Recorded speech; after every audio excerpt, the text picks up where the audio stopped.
ꯑꯗꯨꯗꯤ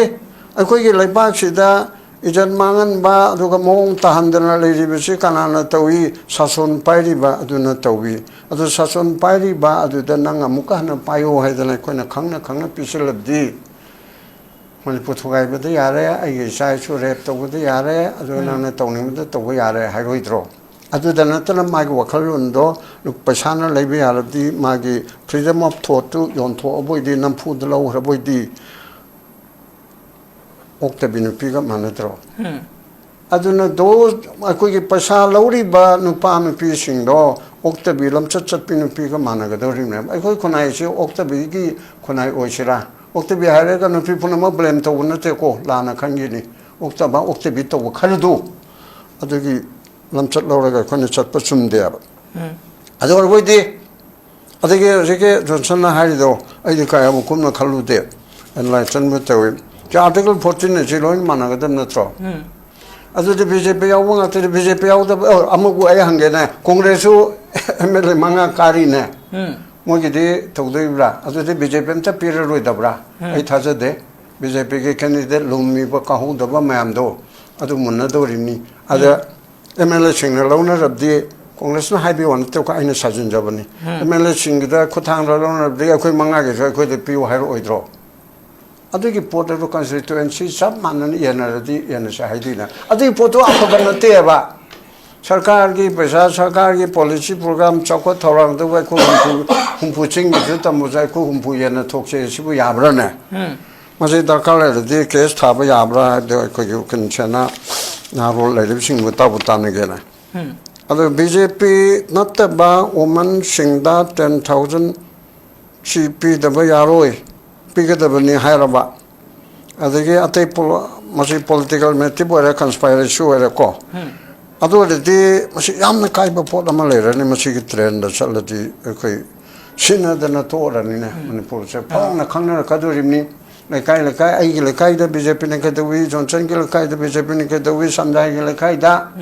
अदगे अदु मिंग पके करे पिगत्रे अदे एमएलए के एजेंडोला ए यमाना लाओ है ये तो इकांग खांगना दोरि नत्रो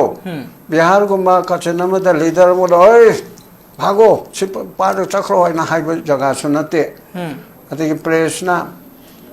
कनोना न्यू टीवी ना एसके टीवी ना आईएस टीवी ना लुमदना लेदोरिमनि हनकति प्रेस का चोबुल ओलसे दरकार लेको अदुदा दु तोरा दु तोरे पिगरे अदगे दु तोरे पिट नंबा पा नंबा अदवाइदा सोशल मीडिया के कानबसु खलति लौबा यानि फजन सिजना को स्टिंग कैमरा के वा नतबदा अदुना अदु मि फिल्म द तौते अदुना आइना लक्षलपदा हानिंगिबदि अखोय चप चाबा sovereign power of the state constitution piba supreme court na has rightly pointed out that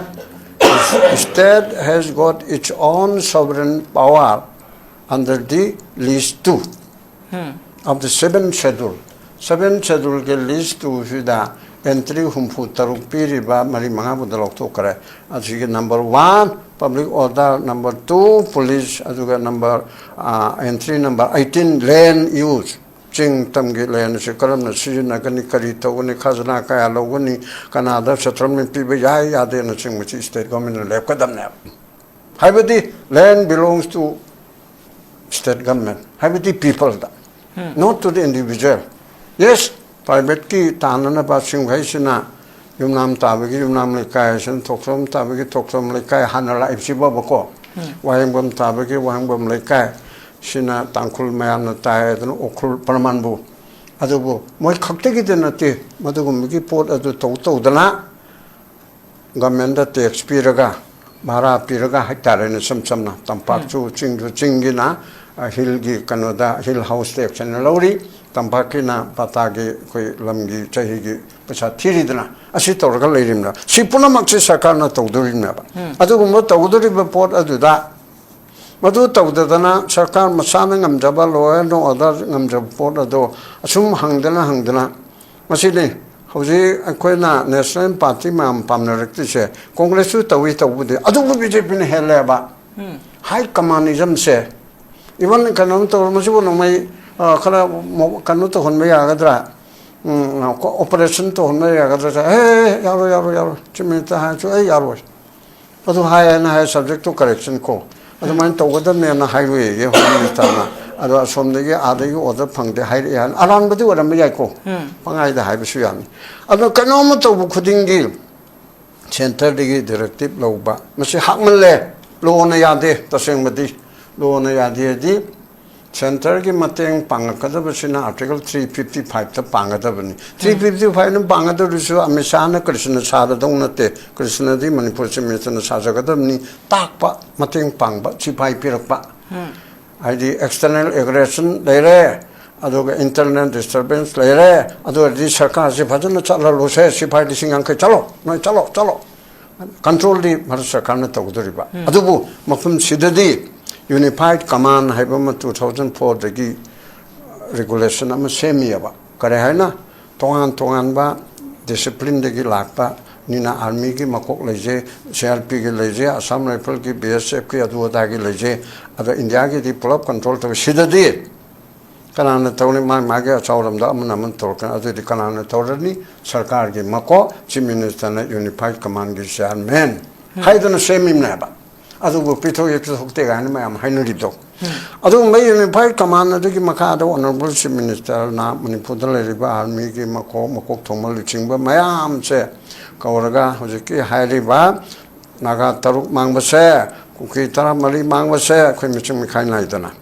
ꯃꯁꯤ ꯅꯨꯃꯤꯠ 2ꯒꯤ ꯃꯅꯨꯡꯗ ꯄꯨꯊꯣꯛꯎ ꯍꯥꯏꯕꯝ ꯊꯣꯛꯇ꯭ꯔꯥ ꯃꯁꯦ ꯍꯥꯏꯔꯝꯗꯕꯁꯨ ꯌꯥꯏ ꯑꯗꯨꯒ ꯉꯝꯗꯕꯗꯨꯅ ꯑꯩꯅ ꯊ꯭ꯔꯨ ꯌꯣꯔ ꯆꯦꯅꯦꯜ ꯑꯗꯨꯒ ꯑꯇꯩꯗꯁꯨ ꯅꯣꯏꯕꯨ ꯀꯦꯁ ꯊꯥꯎꯅꯦ ꯍꯥꯏꯗꯅ ꯅꯥꯒꯥꯒꯤ ꯂꯨꯆꯤꯡꯕ ꯃꯔꯨꯝꯄꯥꯡꯆꯤꯡ ꯑꯁꯥꯡ ꯀꯁꯥꯗ ꯖꯨꯂꯤꯌꯥ ꯍꯥꯏꯕ ꯅꯨꯄꯤ ꯃꯆꯥꯗꯨ ꯀꯌꯥꯔꯛ ꯍꯥꯏꯔꯦ ꯑꯗꯨ ꯀꯣꯟꯅꯗꯤ ꯉꯁꯤ 3-4ꯅꯤ ꯃꯃꯥꯡꯗ ꯊꯥꯗꯅ ꯍꯌꯦꯡꯁꯦ ꯏꯍꯥꯟ ꯍꯥꯟꯕ ꯀꯣꯖ ꯂꯤꯁꯇ ꯌꯥꯎꯔꯦ ꯑꯦꯛꯁꯟ ꯇꯤꯀꯦꯠ ꯔꯤꯄꯣꯔꯠ ꯄꯤꯔꯛꯑꯣ ꯍꯥꯏꯗꯅ ꯆꯤꯐ ꯁꯦꯀ꯭ꯔꯦꯇꯔꯤꯗꯒꯤ DGPꯗꯒꯤ SPꯗꯒꯤ ꯃꯔꯝ ꯑꯗꯨꯅ ꯇꯦꯟꯁꯤꯜꯂꯒꯦ ꯃꯔꯝ ꯑꯗꯨꯅ ꯑꯗꯨꯒꯨꯝꯕ ꯁꯔꯀꯥꯔꯅ ꯇꯧꯕ ꯉꯝꯗꯕ ꯇꯧꯐꯝ ꯊꯣꯛꯄꯗ ꯇꯧꯗꯕꯁꯤꯡꯁꯦ ꯀꯣꯔꯠꯀꯤ ꯊꯣꯡꯁꯦ ꯆꯨꯝꯃꯤ ꯀꯣꯔꯠꯁꯤꯁꯨ ꯖꯖ ꯁꯨꯗꯕꯒꯤ ꯑꯆꯧꯕ ꯄ꯭ꯔꯣꯕ꯭ꯂꯦꯝ ꯑꯣꯏꯌꯦꯕ ꯌꯥꯝꯗ꯭ꯔꯕꯗ 7 ꯂꯩꯒꯗꯕꯗꯨ 5ꯗꯤ ꯁꯦꯡꯁꯟ ꯄꯣꯁꯅꯤꯀꯣ 5ꯁꯤ ꯃꯅꯨꯡꯗ 2 ꯋꯥꯠꯂꯤꯕ ꯖꯣꯟꯁꯟ 2 ꯋꯥꯠꯂꯤꯕꯁꯤ ꯑꯁꯤ ꯅꯣꯡꯃꯗ ꯖꯖ ꯑꯃꯗ ꯀꯦꯁ 100-150 ꯍꯌꯦꯡꯃꯛꯀꯤꯗ ꯌꯥꯝꯃꯤꯅꯦ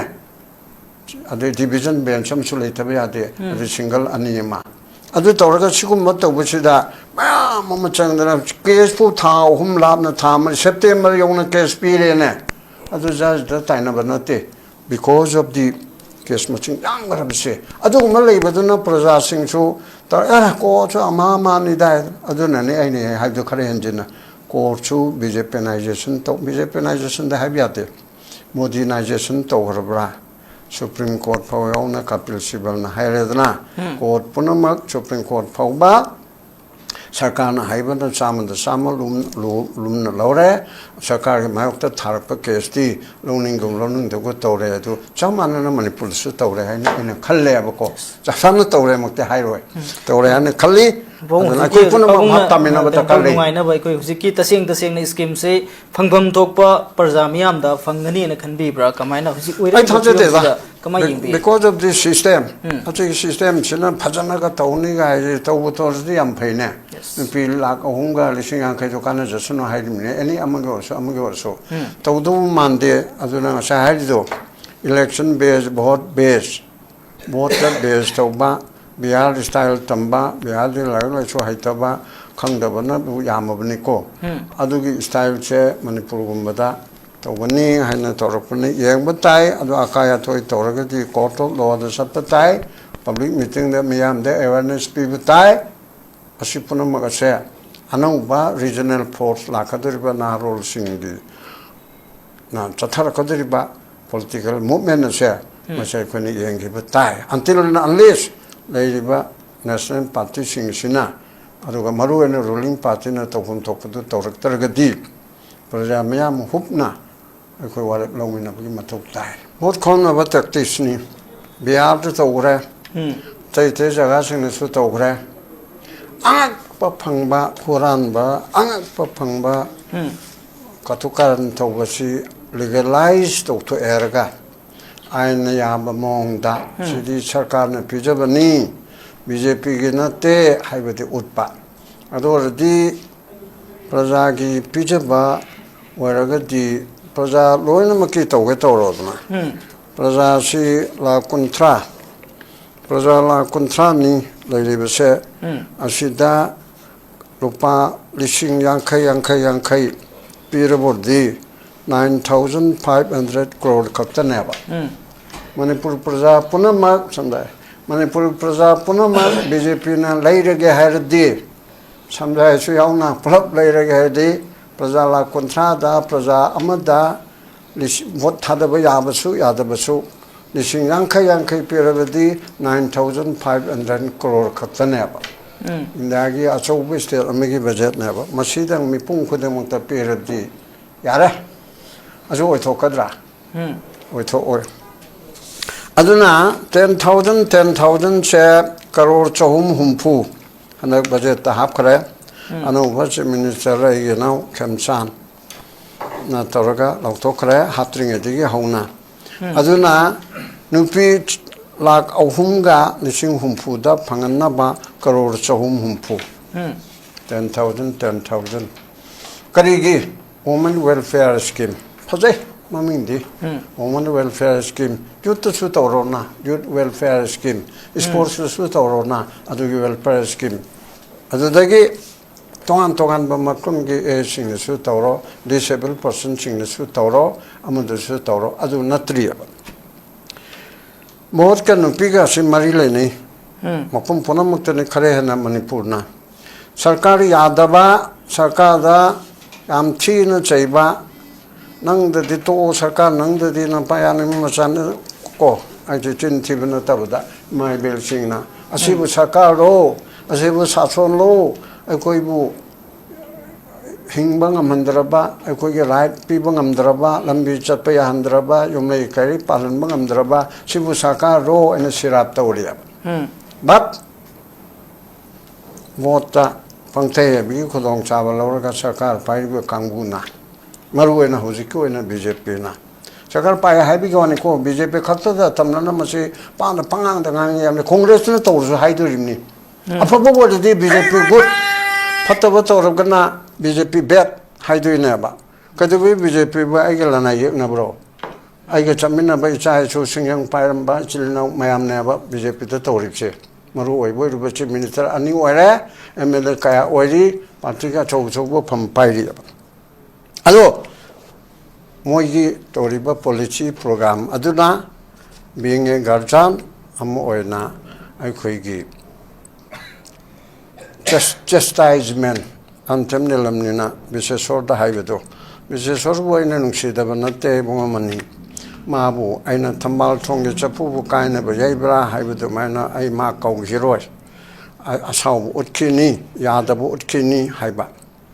aduna chastisement na si koina BJP gi kangu khudimukta tawrina lanai personnel na teba ko che tung khang mane khamut aduna mujike lairiba 10,000 खुदिंग मक्ता आइडे नुपी लाख अहुमगा लिसिंग हुम्फुदा पीननबा प्लान से मसिन तोंगान बे स्कीम अमा तौरगा तौदरिब्रा मसिगे लॉ अमा रूल अमा रेगुलेशन अमा सेमगा तौदरिब्रा मसिन थबक तोहनगदोरिब्रा कमिटी गुम्बा अमा सेमदोरिब्रा आइना बीजेपी के मरुमपांग खरे हेन जोनसनबु खंगनी बीजेपी के मरुमपांग प्रेस तदि हाइबिनु तौदरि सिनिदा अलो कमिटी मैम लेवल मैम सेम तौदरी तौदरी नंदे हाइगन बनी थोक मिंग पलकनी को हाइबो योरिने बहुजिक तारमदनी अदुगुमबगी मैम तौर तौदरीब लूरीबदी स्कीम सिदी बीजेपी की स्कीम हाइब नते बीजेपी की नुपी हाइब नते कांग्रेस की सु अदगी बहुत कादबा CPI की सु अदगी MPP की सु अदो दा पार्टी लोनिमकी नत्रा पार्टी ओनदि चटपम थोकते मणिपुर की नुपी लाख अहुम लिसिंग हुम्फू मरम चाना खलगा हाइबनेबा अदुगे खनबा हाइबदुदा सरकार पाइरिबा लम अदुगे MLA सिंगी करी वॉइस असिना लुमगदबनिना अदु मनुंगदा बीजेपी की टिकट मुनबगा यावदे होरन चोनचनबु हारकनी केंद्र में बीजेपी की टिकट मुनबा अहुम लेरेना मोयोंग लिसिंग तरा फंगदबा रुपी मसुंगी येनादोरिनी आइना चाम यांखै लौरगे आइना खरे हेना आइ हकुम काहौदबने आइना लिसिंग अम चामा लौनी आइन तौनरकदुइनेबा अदुना बहुत खोमनबीगे अचौब tactics अमनेबा Masi Bihar the Togre Bengal the Togre to the Kangde, Kaure, Ma Bengal the Yamre, Bengal the way election the Chief Election Commission Election Commission, they even when Habi Matuna Supreme Court, as the security forces, Punama, Asim Modi in a Pasil Lerga, Amit Shahada, posting people in West Bengal. Adana Mamta Banerjee is anti-BJP Oivesemachi, Namdan Halo, SIL Toxilerga, and other Supreme Court Poba, Yoxilin in the court. I know Supreme Court Badanam Pibanate, Lady Report Aduna. Aduka make it put Maya Madu Tawala Pada was share Manipur get on the Sabenda Lacadore. Mam Punamana BJP Pamdre. I to I China, I hey, and now Pomina about BJP, the Sirage and Yaurico, Maming di Palaro, talks to Oido in the matter. Adu later about that BJP, Mayamna Pamna Drebaco, Chamanunda, 99 Macte Hiro, 90% na Pam Dreba. Even BJP, the labor man punching the Pam, the Tadokoya then Tony Ramni, Edi lay, Adu lay, Ada lay, Mantri Mandro, Oiramba, Oiriba. Mayamsi ED Habama, Amishana, Kan Piriaba.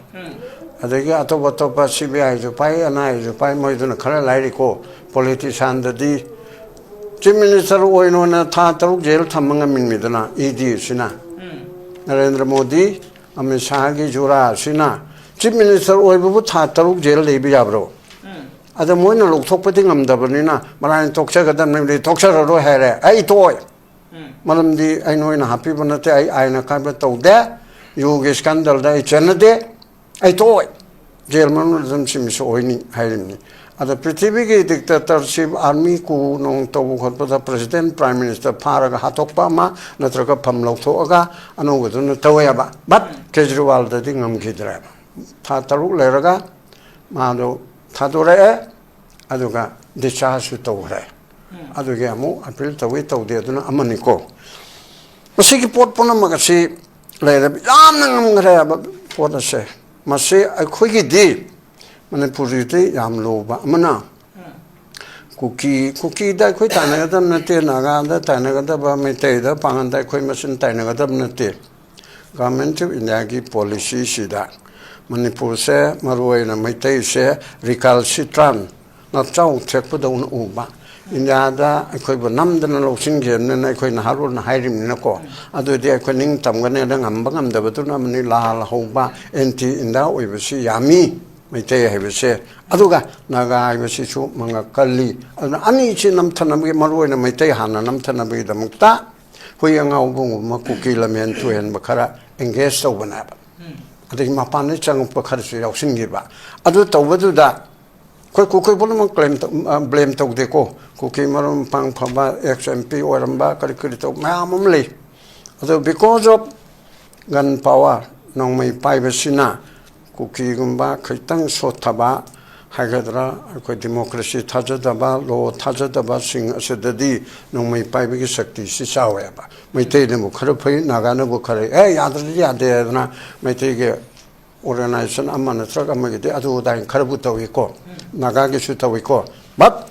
Cookie Dadungam there. Nonetheless, so my Marakta so Kolai Pivation, China, Epsinina. As a Sigo Magi people Mutawajai Union territory, say Cookie, Hybrid Singi, Ma,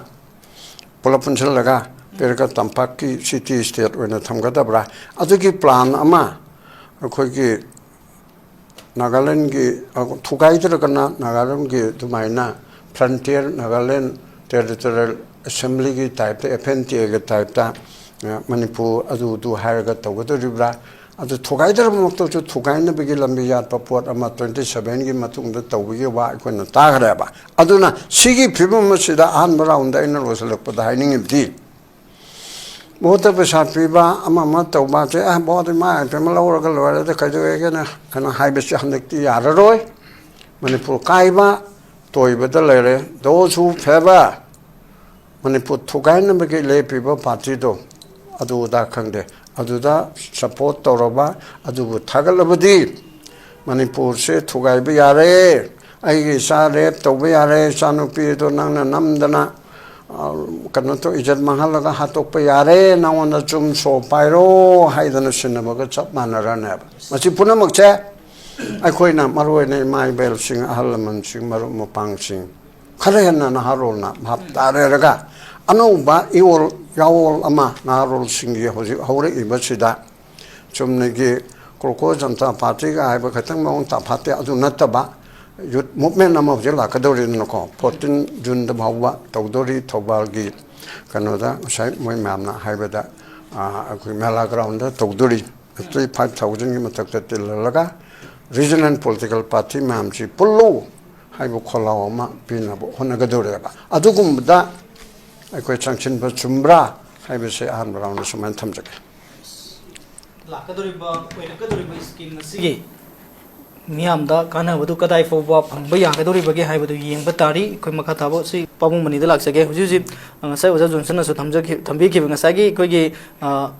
political party ama khaki ta sigombi scheme si salhan mata ra gadi koi gi india gi constitution lecture ba article 40 le se violate to hai bani hari ba si loina na koi taseng na phangpham thokpa mioi sing da scheme si phanghan ba ngam gani na khanbi bra na traga masi ga sai oja johnson hari ba sigum kana goma political party khara khaki dum favor dasat khigat ra hai buji kamai yebe bo Why must I damn the bong to the Potaman? I said, Johnson, I have it today, and Bamale. Bihar is not Manipur, Manipur is not Bihar.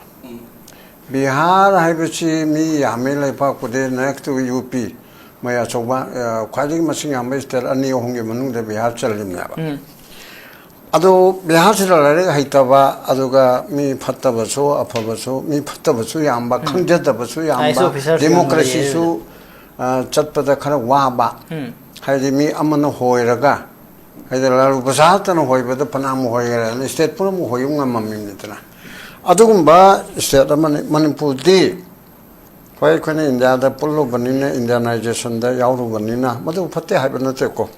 adugi against haibana te madu indianization gi pot adu khoi da yauba mandi changya ba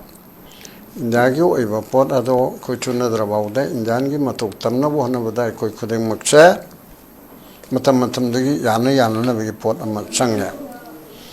aduna pesa lauraga bot thada ba ado jiki scheme sigi wadana tana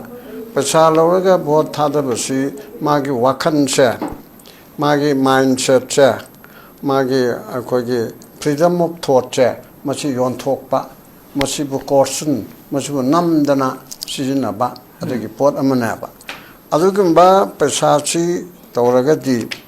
akoi gi phajatabalonda haraga lamchat naidaba nupina pesagi damukta any hotel amada sasi habisu yaidana pramanam ni konopi khuding magnate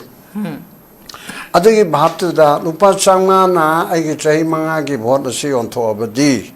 ena angang singholan bada Nong mada siki mathoyaba 24 na paisa 24 paisa 25 paisa hero Lupa chama na chahi manga da chahi amada nime chahum manga ni into 5 years masi chama chi enthokpa gan siki mathungyaba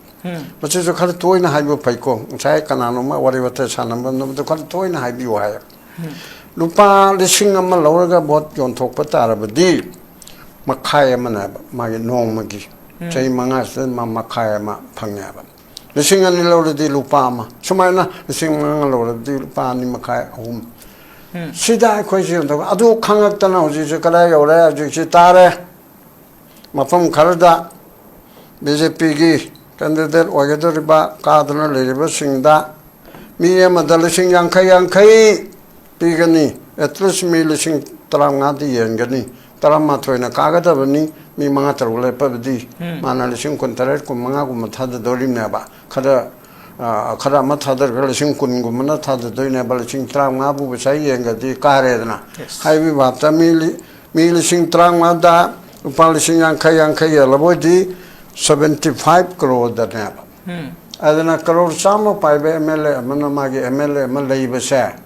crore humdrang nga da na ya adu ma do lai ba step sida Mitara katare ni pandi chapsana laigani haibi phibu masida laija mase kona khangna mase samdana hai gre manipur di nupi na kalapani bir tekanarji thangal ꯑꯗꯨ general ꯑꯗꯒꯤ ꯅꯇꯥꯔ ꯃꯌꯥꯝꯗꯨ ꯂꯩꯖꯔꯦꯀꯣ ꯑꯗꯨꯅ ꯑꯇꯣꯞꯄ ꯑꯃ ꯑꯣꯏꯔꯒ 1904ꯗꯒꯤ ꯕ꯭ꯔꯤꯇꯤꯁꯅ ꯎꯁꯤꯠꯇꯕ U ꯉꯥꯎꯔꯒ ꯃꯌꯨꯝ ꯃꯩ ꯆꯥꯛꯆꯔꯦꯔꯒ ꯑꯩꯈꯣꯏ ꯃꯅꯤꯄꯨꯔꯒꯤ ꯅꯨꯄꯥꯁꯤꯡꯗ ꯎ ꯋꯥ ꯄꯨꯔꯒ ꯁꯥꯒꯗꯕꯅꯤ ꯍꯥꯏꯕ ꯑꯗꯨ ꯌꯥꯏꯁꯀꯨꯜꯒ ꯍꯧꯖꯤꯛ ꯑꯦꯑꯣꯁꯤ ꯂꯩꯔꯤꯕꯁꯤ ꯃꯃꯥꯡꯗ ꯏꯃꯥ ꯏꯕꯦꯜꯁꯤꯡꯗꯨꯅ 1904ꯒꯤꯅꯤ ꯑꯗꯨꯗ ꯀꯔꯤ ꯑꯩꯈꯣꯏꯅ ꯌꯨꯝꯗꯗꯤ ꯑꯗꯨꯅꯦ ꯅꯀꯣꯛ ꯅꯀꯣꯛ ꯍꯥꯝꯗꯅ ꯁꯦꯕꯥ ꯇꯧ ꯂꯩꯔꯒ ꯕ꯭ꯔꯤꯇꯤꯁꯀꯤ ꯃꯤꯅ ꯑꯣꯏꯕ ꯌꯥꯕ꯭ꯔꯥ ꯍꯥꯏꯅ ꯏꯝꯐꯥꯜ ꯇꯣꯔꯦ ꯑꯩꯈꯣꯏꯒꯤ ꯃꯍꯥꯕꯂꯤꯔꯣꯝ ꯊꯪꯕꯗꯣ ꯑꯗꯨ ꯋꯥ ꯎꯁꯤ ꯊꯥꯗꯔꯤꯕꯅꯦꯕ ꯑꯁꯨꯛꯀꯤ ꯃꯇꯤꯛ ꯊꯧꯅꯥ ꯂꯩꯈ꯭ꯔꯦ ꯗꯦꯟ ꯑꯅꯤꯁꯨꯕ ꯃꯄꯨꯡꯗ ꯅꯨꯄꯤ ꯂꯥꯛꯑꯅꯤ ꯈꯟꯕ 1939 12 ꯗꯤꯁꯦꯝꯕꯔ ꯆꯦꯡ ꯃꯄꯥꯟꯗ ꯊꯥꯗꯣꯛꯈꯤꯕ ꯑꯗꯨꯒꯤꯗꯃꯛꯇ ꯌꯥꯔꯣꯏ ꯍꯥꯏꯕꯒꯤ ꯄ꯭ꯔꯣꯇꯦꯁ ꯇꯧꯕꯗ ꯄ꯭ꯔꯤꯊꯤꯕꯤꯗ ꯈꯪꯉꯤꯕꯅꯦꯕ ꯅꯤꯁꯥꯕꯟꯗꯤ 1975 then Mera Paibi 1980 hectare September Nipandagi whole Manipur da chalarapase masisu Mera Paibi ne thena hojik thengnari ba ponma chei ahum makhai ahum henjala aba asisu nupi ga nahaga na thengnarim na aduna haiba mayam se imai bel chinai chal cha sina Manipur se kangada bani akhogi chai now chai su sina kangada bani aduga saya mengumpang mana bahasa Jawa. Wakalun thada bahasa masina ahlu eraba 70 years to 80 years asida leba ahalaman saya mohina piba wakan sina base ni haiba. Kaidegi paraba injagi prithibigi oiba hoju leriba modern world chai chami matakta hen punchina rabu matam saya masida wakalun piba saya 70 to 80 Kadi phaba wakalon piyaba. Then ani subada 60 to 70 asina had second best wakalon si piyaba lepak sigi oiba ani to hungi. Then others are other 80 to 90 isle moina katang haloi wi pot lehra. Am si lebasida 70 plus taleriba an singsina sena citizen singsina wakalon che Mati puthokpa moina physical dingam drabanina wakalon ji puthoyaraga hojiki gen z gen m gen y gen z chu 14 to 29 ni 29 ro khatang mechor oidaba su yai aduna 55 60 bawba tawba yanana ba aduda leibana harul se 60 ja harul di oire hai ko mina akhoi metana mu 60 jina ha oina uriye akhoi johnson go ko je khina na ha oina uyeba ado mai imung da di mai le kai da aloirabani Koi samdai bo bai dena ha wonu re ba masi ju 70 helabna au su dorom na ada hojike hairi ba potse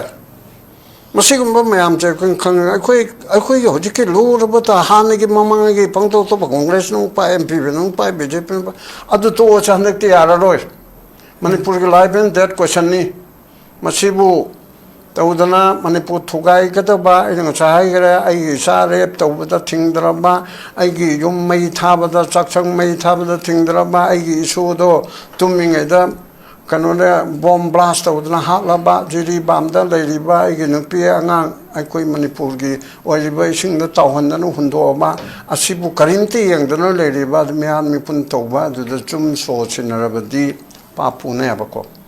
Hindu Dharmaki, Islamgi. Aduga Kristangi aduga tongan ba dharma makan punamakta mihat pemida ina chum sochina bible se papune aduga lo da haragana Rajiv Gandhi hatpado nupi mangkhaktana bomgi lai parengna halidana munfi da chum sido e aduga amadu khakta dandi togde aba mi kunga taret phaiba karigino Bom sanana bohona baduda tumpham chafam piba bom sanana bagi karikelo material kantruk hairo ama hairo ko whatever adu pusilakpagi mi mangani tarani laifam tobagi pau lobagi conspirator hairiche hairiba mayam adu mi hat pada chenai haidana mayam do kharana matik chabadani phondagi thado gasu mi mangam tarama mi maril mangara kawra adu dandi phangyaba adu haibiga media amatana hatpani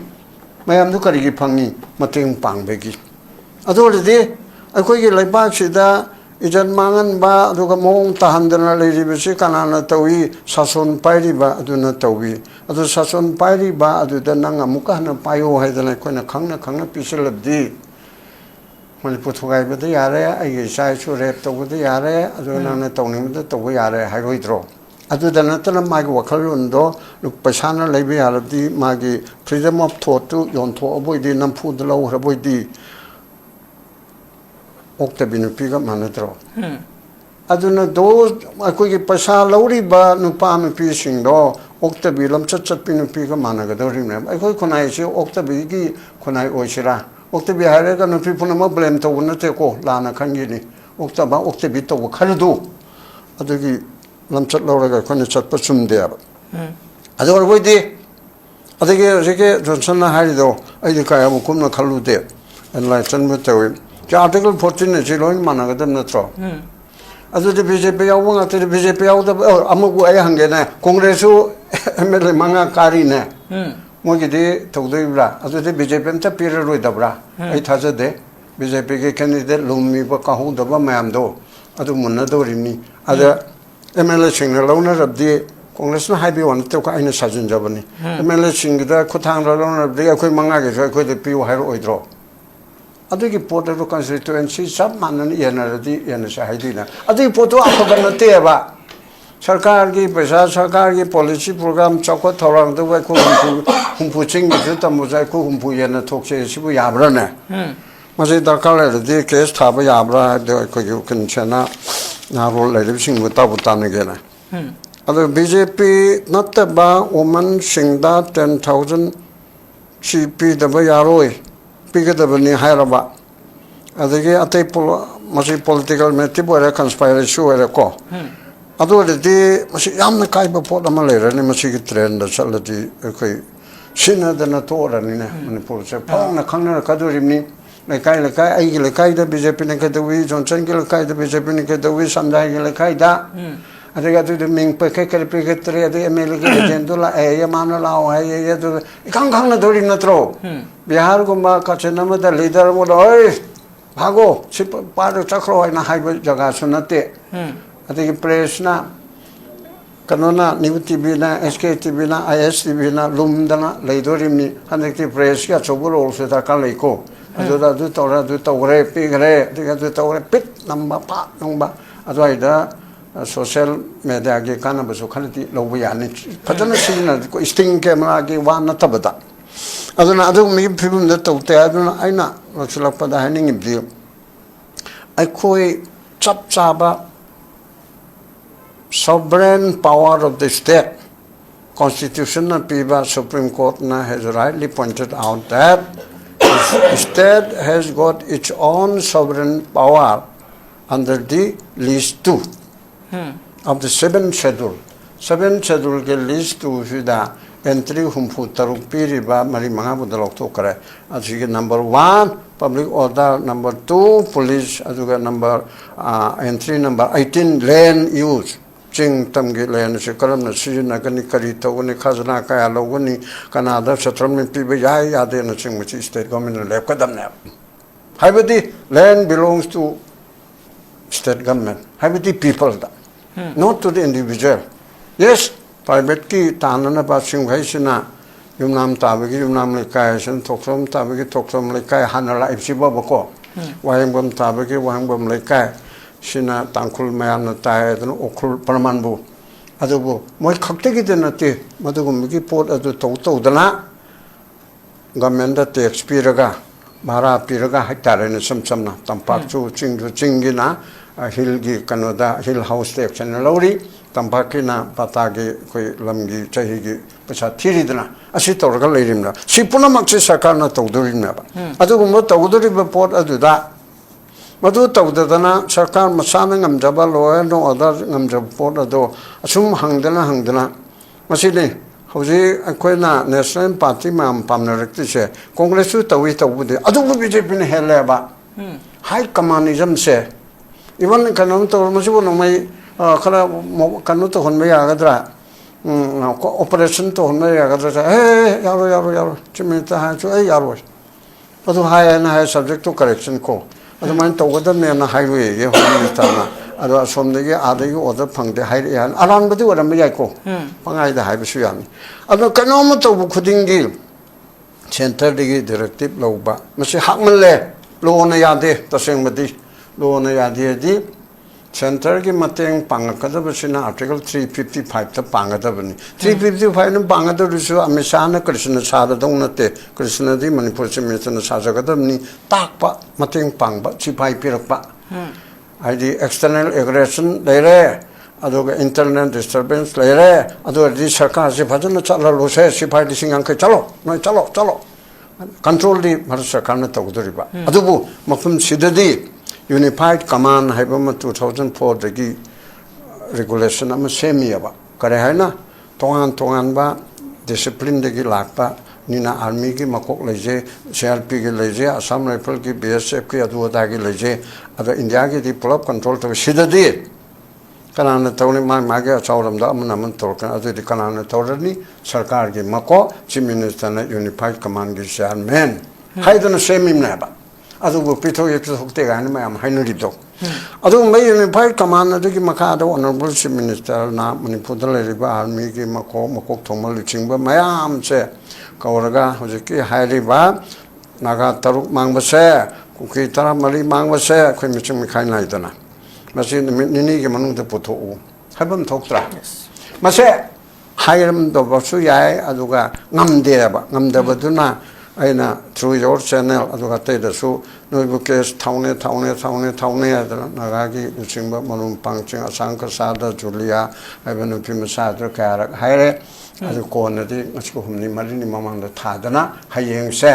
yahananba kodlis yaure action ticket report pir o haidana chief secretary dagi DGP dagi SP dagi maramaduna out tension laga maramaduna adugumba sarkarna tawbangamdaba tawpham thokpada tawdaba singse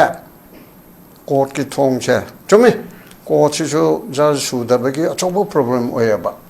यामदरबदा तारे लगदबदो मंगादी suction post निको मंगा सिमुनुदा अनि वालेबा Johnson अनि वाली बसी असिन नोंगमदा जज मदा के सामने कै चाम पहयें मकिते यामिने अदे डिवीजन बेंच हम सुलेतबे आदे अदे सिंगल अनि मा अदु तौरगा सिगुम तौबसिदा मयाम म चंगदना केस फु था हुम लाबना था म सेप्टेम्बर योंगना केस पीरेने अदु जज द ताइना बनते बिकॉज ऑफ द केस मचिंग यांगरबसे अदु म लेबदुना प्रजा सिंगसु त को छ अमा मानिदा अदु नने आइने हाइदो खरे हंजना कोर्टसु बीजेपीनाइजेशन तो बीजेपीनाइजेशन द हाबियाते मोदीनाइजेशन तो हरब्रा सुप्रीम कोर्ट फाउना कपिल सिबल ना हायरेदना कोर्ट पुनमक सुप्रीम कोर्ट फाउबा सरकार ना हाइबन सामन साम लुम लौरे सरकार के मायक थारप केस दी लोनिंग लोनिंग दगो तौरे अदु चामाना मणिपुर से तौरे है इन खल्ले अबको चासाम तौरे मक्ते हाइरोय तौरे हन खल्ली अदना कोई पुनमक हत्तामिना बता कल्ले नुंगाइना बाय कोई हुजिकी तसेंग स्कीम से फंगफम थोकपा प्रजा मियाम दा फंगनी न खनबीब्रा कमाइना हुजि ओइरे because of this system actually system sina phajana ka tawni ga ai tawu to ri yam phaine pi lak ahum ga lising ang khai kana jasno haidimne any amago so tawdu mande aduna sa haido election based vote based tawba bihar style tamba bihar de la so haitaba khangdabana bu yamabni ko adugi style che manipur gumbada तोबनी है तौरपनी येंब ताई अदो आकाया थोई तौरगदी court of law द सब ताई public meeting दे मियाम दे अवेयरनेस पीब ताई असि पुनमगसे अनौबा रीजनल फोर्स लाखदरिबा ना रोल सिंगी ना चथरकदरिबा पॉलिटिकल मूवमेंट से मसे कोनी येंगिब ताई until and unless लेरिबा नेशनल पार्टी सिंगसिना अदुगा मरुएन रूलिंग पार्टी ना तोफम तोपदु तौरकतरगदी प्रजा मियाम हुपना अखोय वाले लौमिना बगी मथौ ताय यस लेरि फिल्म सिदा अखोय लाकदरबि स्कीम मसे कदाय फौबा मिसम मियाम फंगफम थोपसिंगबा फंगबा याबगे फंगबगे ओइथोपदु लेगदरा हायबसिदि कोय असोबो हंगमो ओइरे हायबदनि याम नोइसे मखा ताबदा जॉनसन द लाक्सनिंग सिनम कि जॉनसन द साइ थंबिरे कोय लाइब लाकदरबि स्कीम हुजिक मियाम द सबसाबा क्राइटेरिया सिनि हायब लाउथोक्त्रगसु फॉर्म थाबा खोप मक तौद्रगसु मियामना सिगिदमक्ता मी कोय सेल्फ हेल्प ग्रुप सेम खोप याम कनदे केंद्र खुदिमुद तौनरे सि हारि फिल्म सि कोय की पॉलिटिकल पार्टी अमगी फेवर द तौरकपनी मसी स्कीम से वोट की दमक तौबनी हाइबा वाफुमदनी कमाय यिंबे मियाम दे एक्सपोज तौबा होजिकी से करमाने येंगदे के करी तौगे से मरोयना यू मेदा people masi am da kaliba kendra ma da yengador chi kanami ira lai dra masi pau phong ba mayam gi achoba poino oi be ya poino di ba satan ma duna te ko phajama pau mo oi dorim nem ha yasul kendra da adu tawa mo le kai du gi mi tara na du gi committee du da du de are wan kai kendra da du adu tawa kendra humpu gi sai da hai kuki gi yaw roi dra nam hai che mele puno te hau din ni si kuki gi na ga gi mai te gi pangan ge na te even nepali nu pi so mani put lai ba sing yaw dorim loi na mak mani put lai ba sing oi du ne ba adu gi pot ado ai sa hai du ni opposition na ka ba sing de muk taw roi dro swai da dum che na dum ni opposition so MLA ni MLA mam ne per de ma tara per ko jo tara pi ko jo yang kai ko manga le bi gi adege no yang kai manga le ni yang kai manga kalman bo adege adu da so mo ya rong sa hari da ko ge mo yu sagol li ba party NPP aduga NPF aduga JDU parman adu karma lai asi lai ba mam se asi so mo hai roi dra adu di NPF na ka ba aduga NPP na ka ba adu BJP gi so ling ba mayam le ko de gi sira nga hai dana le ba mayam le kamai tori masidi yam hai singati BJP se pung kai ba ya bo pot amu oi dorim ni adu phajin gi gadra ko gi praja sing sigi aru bam le aduna ko ye hojik to ga sa sambada anong bu chen jama to si hanagi pibam chotok si thona leiba mi wakan kan bangamba wangang ba haiba how to speak in public se aina ilai na hai se korino se wangang ba haiba ju korino ne nai ai hai da do na te nang chak cha bra hai bangang ma do na te ai mayam ngai hanni na hai do na te pradhan mantri da chief minister moina party ke president moina karyakarta moina karma wangang ga prime minister pelan be ya ga ge for example mamangai dai bobi gi matam da DRPP ai gi biren ga mainoga taw leiba matam da radha bin koi sorry Dr. Chandramni na Bajpai si chumme ai ma si bhaw da chamarak soraman ai hari che zai bobi na chief minister na khara chamme ha naga mayam na naga manpu gratar nagaland to bi ain to buduni da 2002 2003 gi January aru all parties are presida Chandramni na hayaba Pradhan Mantri ji Bajpai ji nangi damakta Manipur gi Maira Paibi Tos Biara Singna Sri Govinda ji Aniraka Paliko Panmatu Fateh Havnate Sri Govinda ji ki mandir da chattana punsi nungsang na ba hakchang na de yaktana ba lai da bor ni howi aina sumjang da Bajpai jo ma sum thagalak pa gi oina to bodu da ape kai ba kare nungai ta ba mo phawr tigai kya chahiye na hai re ba adu amuk cha ama ne ge somu hai ba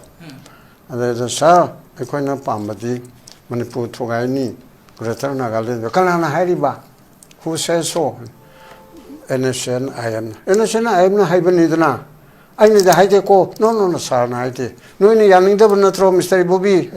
sa ko yaning de no ni yaning de ha ro mana Greater to pam no mana hai sun ai de hai gi de dana ko ai de Manipur kalni hai gi bra hai gi maine kah diya to kah diya si Hindi se Bajpai di gi lawrak pana na hoj bo kaudri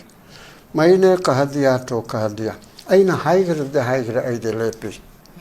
so thank you Mr. Bobi ai na to raga mayam du nungai na thore ba ma du hai raga mana kanni kalo heba na te ko nungai thore raga man ta mo da ba no ko no bu phagi to es oni haitra ma ye the prime minister say ne hai you ko len to that means aina samjila ko da haning em adu mana ngang sak pa hai ba ma tamo Chandram ne bu hena phare hena phate hena ma ge apa phate ge na te ko Prime Minister am sumbang malonda do sino ma English am haire Hindi am haire habi ge nate ba